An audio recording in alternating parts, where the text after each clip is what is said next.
ഹരേ Krishna. My ആസ്ട്രോവിനിന്റെ എല്ലാ മാന്യ പ്രേക്ഷകർക്കും ഹൃദ്യമായ സ്വാഗതം. മാർച്ച് മാസത്തിലെ ഒരു അത്ഭുതം സംഭവിക്കാൻ പോവുകയാണ്. അത്യാഡംബരത്തിന്റെ അവസാന വാക്കായ കേന്ദ്ര ദൃഷ്ടി യോഗം. ധനവും വിജയവും കൊണ്ട് ജീവിതം സമ്പന്നമാക്കുന്ന രാശികളെ കുറിച്ചാണ് നമ്മൾ ഇന്നത്തെ അധ്യായത്തിൽ കൂടി വിശകലനം ചെയ്യാൻ പോകുന്നത്. ഒട്ടും വൈകാതെ നമുക്ക് അധ്യായത്തിലേക്ക് കടക്കാം. ജ്യോതിഷ പ്രകാരം ഉണ്ടല്ലോ, വിവിധ തരത്തിലുള്ള മാറ്റങ്ങൾ നിങ്ങളുടെ ജീവിതത്തിനെ സമീപിക്കുന്നുണ്ട്. അത് വ്യക്തിഗത ഗ്രഹനിലകളും അതുപോലെ തന്നെ ജാതക ഘടകങ്ങളും അനുസരിച്ചിട്ടുണ്ടല്ലോ വ്യത്യസ്തമായിട്ടാണ് അനുഭവപ്പെടുക. ജീവിതത്തിലെ നിർണായക സ്വാധീനം ചെലുത്തുന്ന പ്രധാന സമയങ്ങളിൽ ഒന്നാണ് പല ഗ്രഹരാശി മാറ്റങ്ങളും സംഭവിക്കുന്നത്. അത്തരം ശുഭഫലമുള്ള യോഗങ്ങളിൽ ഒന്നാണ് കേന്ദ്ര ദൃഷ്ടി യോഗം. ഇത് വ്യാഴവും ശുക്രനും ഒക്കെ ചേർന്നിട്ടാണ് രൂപം കൊള്ളുന്നത്. ഇത് മാർച്ച് മാസത്തിലാണ് ഈ യോഗം സൃഷ്ടിക്കപ്പെടുന്നത്. അപ്പോഴുണ്ടല്ലോ, വ്യാഴവും ശുക്രനും ചേർന്ന സവിശേഷ സംയോജനം മൂലമുണ്ടാകുന്ന കേന്ദ്ര ദൃഷ്ടി യോഗം ചില രാശിക്കാരുടെ ജീവിതത്തിലെ വിജയം, നേട്ടം എന്നിവ ഒക്കെ കൈവരിക്കാനായിട്ട് നിങ്ങളെ സഹായിക്കും. ഇതിനു പുറമെ ജീവിതത്തിലെ മാറ്റങ്ങൾ അപ്രതീക്ഷിതവും അത്ഭുതകരവുമായ രീതിയിൽ സംഭവിക്കുന്നതാണ്. പ്രതീക്ഷിക്കാവുന്ന ധാരാളം നേട്ടങ്ങളും ഈ സമയത്ത് ലഭിക്കും. ആഡംബര പ്രധാനമായ ജീവിതം ഇവരെ കാത്തിരിക്കുന്നു എന്ന് വേണം പറയാൻ. കൂടാതെ ഉണ്ടല്ലോ, വലിയ ഭാഗ്യാനുഭവങ്ങളും സമ്പദ് നേട്ടങ്ങളും ഒക്കെ ലഭിക്കുന്ന കാലഘട്ടവും കൂടിയായിരിക്കും ഇത്. ഇപ്പോൾ നമുക്ക് കേന്ദ്ര ദൃഷ്ടി യോഗത്തിൽ ഭാഗ്യം കൈവരിക്കുന്ന രാശികൾ ആരൊക്കെയെന്ന് പരിശോധിക്കാം. മേടം രാശി, മിഥുനം രാശി, ചിങ്ങം രാശി, തുലാം രാശി, ധനുരാശി. ഈ രാശികളും ഇതിൽ ഉൾപ്പെട്ട നക്ഷത്രക്കാർക്കുമാണ് ഈ യോഗത്തിന്റെ ഭാഗ്യഫലങ്ങൾ ലഭിക്കാനായിട്ട് പോകുന്നത്. നമുക്ക് ആദ്യം മേടം രാശി തന്നെ പരിശോധിക്കാം.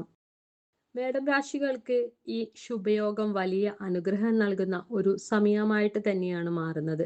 കൂടാതെ ഉണ്ടല്ലോ, വ്യാഴത്തിന്റെ അനുഗ്രഹം പല ഗുണകരമായ മാറ്റങ്ങളും ജീവിതത്തിൽ കൊണ്ടുവരുന്നുണ്ട്. ശുക്രന്റെ സ്വാധീനം സാമ്പത്തിക നില ഇരട്ടിയായിട്ട് മെച്ചപ്പെടുത്തുകയും ഓരോ കാര്യത്തിലും അനുകൂല മാറ്റങ്ങൾ സൃഷ്ടിക്കുകയും ചെയ്യും. സ്ഥാനക്കയറ്റത്തിനായിട്ട് പരിശ്രമിക്കുന്നവർക്ക് ഇത് ഏറ്റവും അനുയോജ്യമായ ഒരു ഘട്ടമാണെന്ന് വേണം പറയാൻ. സമൂഹത്തിൽ ബഹുമാനവും പ്രശസ്തിയും ഒക്കെ നേടാനും പദവിയൊക്കെ ഉയർത്താനും ഏറ്റവും അനുയോജ്യമായ സമയം കൂടിയാണ് ഇത്. ഈ യോഗത്തിന്റെ പ്രത്യേകത എന്ന് പറയുന്നത് ഇവർ ഒരു ഉയർന്ന തൽപ്പത്തിലേക്ക് എത്താനുള്ള ഒരു സാധ്യത തന്നെ തുറന്നു കാട്ടുന്ന എന്നതാണ്. അടുത്തത് മിഥുനരാശിയാണ്. മിഥുനരാശിക്കാർക്കുണ്ടല്ലോ, ഗുരുവിന്റെയും ശുക്രന്റെയും ശുഭസ്വാധീനം മികച്ച സമയത്ത് അനുഭവപ്പെടും. ഇതിലൂടെ വരുമാനം ഇരട്ടിയാക്കുകയും ശുക്രന്റെ അനുകൂല മാറ്റങ്ങൾ ജീവിതത്തിലെ പ്രാപ്തമാക്കുകയും ചെയ്യും. ഭൗതിക സുഖങ്ങളും ഇരട്ടിയാക്കുന്നതായിട്ടാണ് കാണുന്നത്.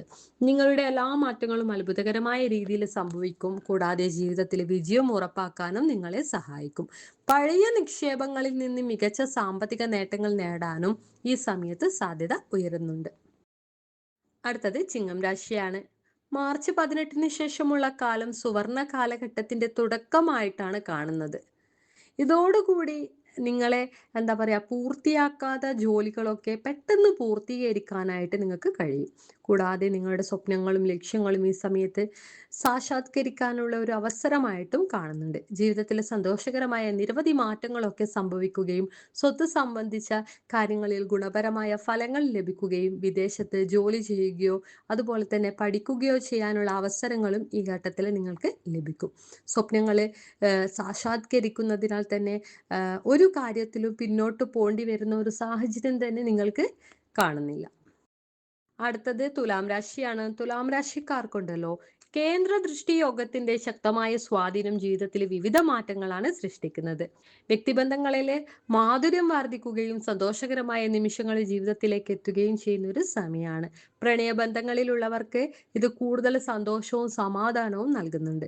കൂടാതെ പങ്കാളിയുടെ പൂർണ്ണ പിന്തുണ എല്ലായ്പ്പോഴും ലഭ്യമാകും. എല്ലാവിധ കാര്യങ്ങളും ധൈര്യത്തോടെ കൈകാര്യം ചെയ്യാനുള്ള ഒരു താല്പര്യവും ഈ കാലഘട്ടത്തിൽ നിങ്ങൾക്ക് ശക്തമായിട്ട് കാണുന്നുണ്ട്.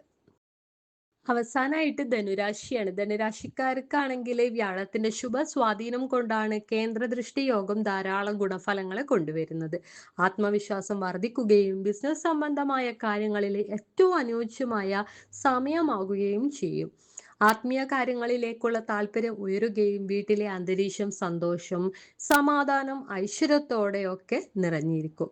മുൻകാല സാമ്പത്തിക പ്രശ്നങ്ങൾക്കും ഒരു എന്താ പറയാ എളുപ്പ പരിഹാര മാർഗം കാണാനായിട്ട് നിങ്ങൾക്ക് സാധിക്കും. കൂടാതെ ഉണ്ടല്ലോ ആഡംബരപൂർണമായ ജീവിതം ആസ്വദിക്കാനുള്ള ഒരു അവസരവും നിങ്ങൾക്ക് ലഭിക്കുന്നുണ്ട്. ഇന്നത്തെ ലളിതമായ അധ്യായം നിങ്ങൾക്ക് ഇഷ്ടമായെങ്കിൽ ഞങ്ങളുടെ ചാനൽ സബ്സ്ക്രൈബ് ചെയ്യാനും മറ്റുള്ളവരിലേക്ക് ഷെയർ ചെയ്യാനായിട്ട് ശ്രമിക്കുക. നന്ദി, നമസ്കാരം.